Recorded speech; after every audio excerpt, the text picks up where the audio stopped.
എനിക്കറിയാം നിങ്ങൾ വിചാരിക്കുന്നുണ്ടാകും ഇതിനൊരു അവസാനമില്ല എന്ന്. ദേ ഇതോടുകൂടി നിർത്തുക മൊറോക്കയിലെ ഫൈനൽ പാർട്ട്. ഉയരം കൂടുന്തോറും ചായയുടെ മധുരം കൂടുമെന്നല്ലേ? ഇവിടെ കോഫിയാണ്.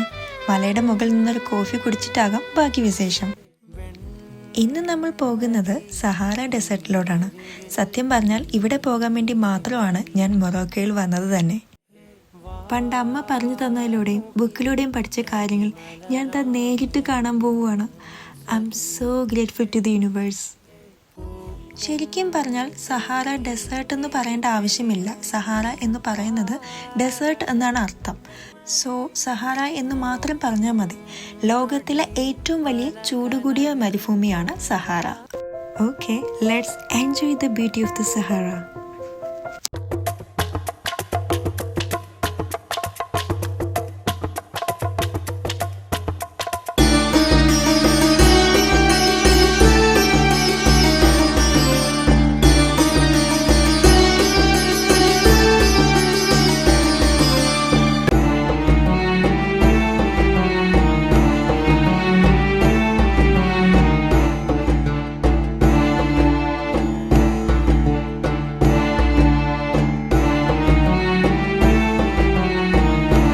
അത് ശരി, ഇതും കണ്ടുകൊണ്ടിരിക്കുകയാണോ? ബാക്കി കാര്യത്തിലോട്ട് വരാം.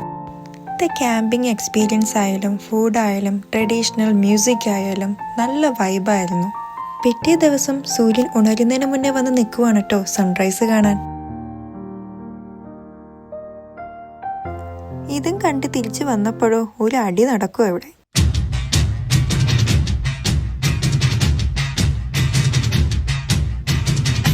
ഇവിടെ ഏകദേശം 2.5 മില്യൺ ആൾക്കാർ താമസിക്കുന്നുണ്ടെന്നാണ് പറയപ്പെടുന്നത്. കൂടുതലും നാടോടികളാണ്. സഹാറയുടെ ബ്യൂട്ടി, വൈബ്, സൈലൻസ് ഇതൊക്കെ നമ്മൾ ഇവിടെ വന്ന് എക്സ്പീരിയൻസ് ചെയ്യേണ്ടത് തന്നെയാണ്. അപ്പോൾ ശരി.